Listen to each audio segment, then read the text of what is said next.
저희 멘탈 톡톡에서도 그렇고요. 정신건강 그 인식 개선 뭐 프로그램들을 보면 모든 정신질환자가 다 위험한 건 아니다. 이런 이야기들을 하잖아요. 실제로 저희도 오늘 선생님과 이야기 나누면서 또 호전되는 경우들도 있고 모든 질환자가 위험하지 않다라고 말씀을 하셨는데 그러니까 이게 선생님 멀쩡히 건강히 계시잖아요. 네. 위험하지 않다는 증거 아니겠습니까? 그러니까요. 맞아요. 그런데 최근에 특히 더 끔찍한 사건이었어요. 사실 칼부림 사건의 그 피의자가 조현병 환자이기 때문에 위험하지 않다라고 말씀을 하시니까 이게 또 이제 여러 대중들 입장에서는 진짜 괜찮은 건가? 보는 시각이 좀 다를 수 있잖아요. 네, 보는 시각이 좀 달라질 수 있을 것 같다라는 생각은 들어요. 근데 이런 조현병을 앓고 있으면 모든 사람들이 사실 폭력성이 다 늘어나는 건 아니잖아요. 네, 증상이 잘 조절이 되지 않을 때, 증상이 좀 심할 때 폭력성이 두드러질 수는 있고요. 그럴 때는 보통은 이제 약물 치료, 적극적인 입원 치료를 통해서 증상을 좀 완화시키고 나서 이제 사회로 적응하는 그런 훈련을 하기도 하고요. 증상 자체는 사실 폭력성이 높아질 수 있는 부분이 있습니다. 왜냐하면 이 현실이랑 망상이랑 잘 구분이 안 되고 현실에 대한 검증력이 떨어지다 보면은 자기가 저지른 일에 대해서도 기억을 잘 못하는 경우도 있고요. 증상이 심할 때 있었던 일에 대해서 완화가 되고 난 다음에 기억을 잘 못하시는 경우들도 왕왕 있고 폭력성이 높아지는 것은 사실이지만 전체 그 범죄자 비율 중에서는 정신장애를 가지신 분들이 차지하는 비율이 낮은 걸 보면 이제 어떤 부분에 있어서는 방송이나 이런 데서 좀 과장돼서 이렇게 인식되고 있는 부분이 없지 않아 있지 않나 이렇게 생각이 들어요. 제가 어제 그 패스트푸드점 맥에 가서 모닝을 먹고 있었거든요. 네. 근데 제 진짜 바로 맞은편에 테이블에 혼자 앉으셨는데 여성분이 누가 봐도 이렇게 딱 진단 내릴 수 있을 정도의 혼자 말씀을 막 하시면서 이게 막 시선 처리도 좀 불안정하고 뭐 이런 분이 계셔서 저는 솔직히 선뜻 딱 겁이 좀 먼저 나더라고요. 이럴 때는 좀 어떻게 대처하면 좋은지 그냥 이렇게 저는 모른 척하고 계속 모닝을 먹었거든요. 네. 근데 뭐 그렇게 할 수밖에 없고 어떻게 해야 될지 좀 당황스럽더라고요. 혹시 위험한 건 아닌지 뭐 갑자기 막 이렇게 막 어떤 그 장내가 소란해지는 건 아닌지 이런 걱정들이 조금 되더라고요. 네. 그런 우려가 저도 이제 뭐 사회생활 하다 보면 저분은 우리 과 환자분이시구나 하는 그런 생각이 드는 환자분들이 왕왕 있잖아요. 근데 이제 그런 환자분들이 뭔가 말씀하신 것처럼 소란을 피우거나 뭔가 누군가에게 타해 위험이 있는 행동을 하거나 그런 경우에는 요즘은 이제 경찰에 신고를 하면 경찰관 분들이 병원에 잘 데려다 주셔요. 입원이 필요한 경우에는. 그렇게 입원하는 걸 이제 응급 입원이라고 하는데요.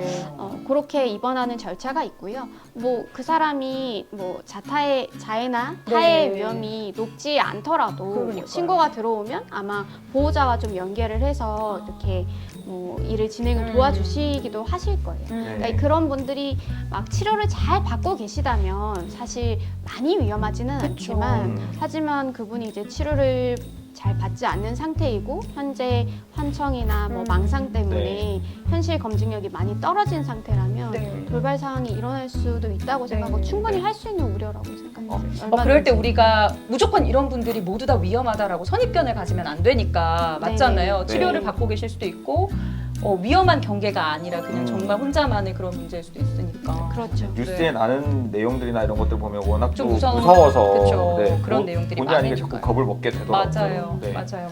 선생님, 정신질환이 있는 분들은 죄책감을 느끼는지 그런 것들도 좀 궁금해요.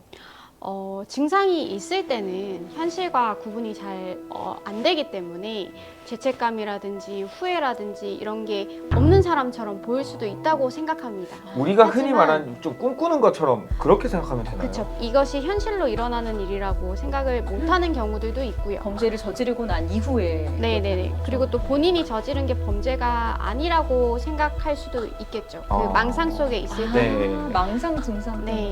하지만 증상이 좀 완화가 되고 나면 어떤 분들은 그 증상이 심할 때 본인이 했던 것들에 대해서 너무 후회하거나 비관해서 실제로 정신과 조현병 진단을 받고 나서 태어나고 1개월이 가장 위험하다고 하거든요. 자살 비율이 높아서요.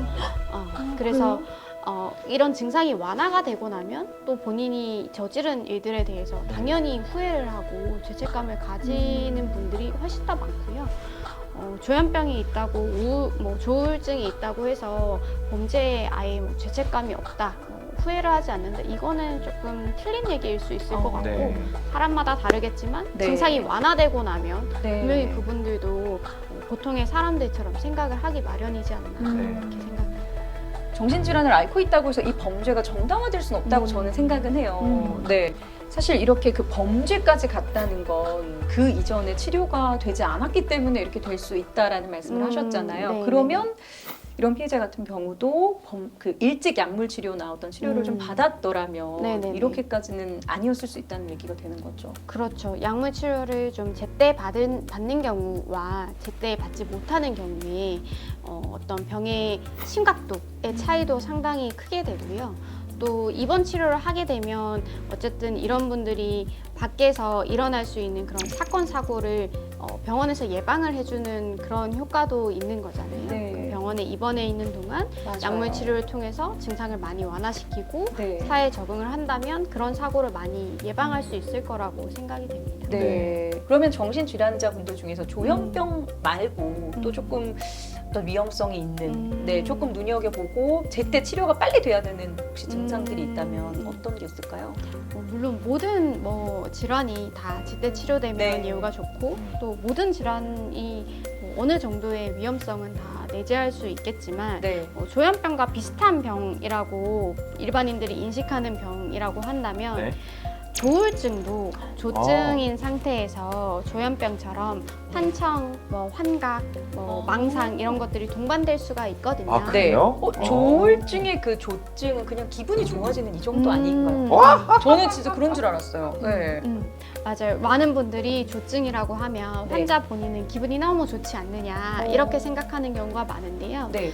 실제로 이렇게 기분이 고양된다고 느끼시는 분들도 있지만 한편으로는 굉장히 과민하고 사소한 거에도 짜증이 나고 화가 네. 나고 이런 증상이 오랫동안 지속될 때도 조증의 카테고리에 넣고 진단을 네. 하거든요. 사실 우울증에서도 네. 망상이 동반될 수가 있습니다. 다만 기분 증상이랑 또 비슷한 종류의 망상, 예를 네. 들면 내가 세상에서 가장 불쌍한 사람이고 네. 사실은 나한테 없던 빚이 네, 있다, 어. 내 인생은 망했다는 이런 망상에 가까운 수준의 심한 중증 우울증일 때는 우울증에서도 망상이 동반될 수는 있습니다. 이런 정신병적 증상이라는 게 꼭 조현병에서만 동반되는 건 아니고요. 네. 하지만 이제 조현병 같은 경우에는 다른 증상 없이 이런 환청이나 네. 망상이나 와해된 말이나 행동 이런 것들이 특징적으로 진단 기준에 들어가는 것이고요. 네. 다른 질환도 위험성은 얼마든지 있죠. 알코올 중독이나 반사회적 그렇죠. 인격장애나 이런 네. 것들은 오히려 더 범죄율도 높고 어. 폭력성도 높게 발휘될 수 있는 병들이라고 생각합니다.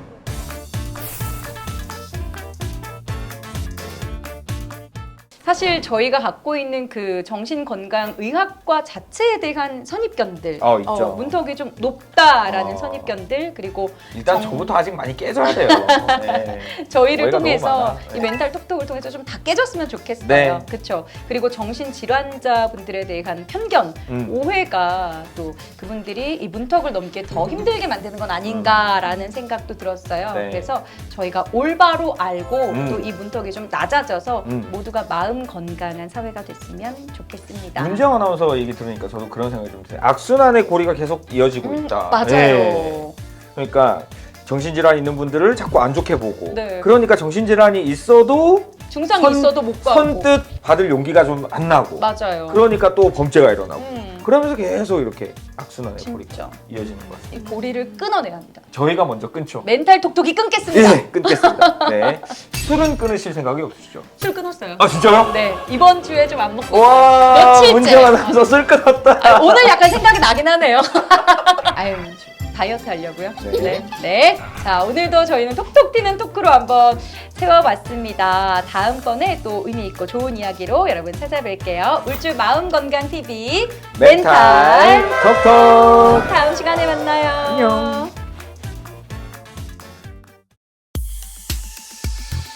마음이 아플 땐 왜 참기만 해요. 고민하지 말고 상담 받으시죠. 정신건강 책임져줄 우리 쉼터 훌쭉은 정신건강복지센터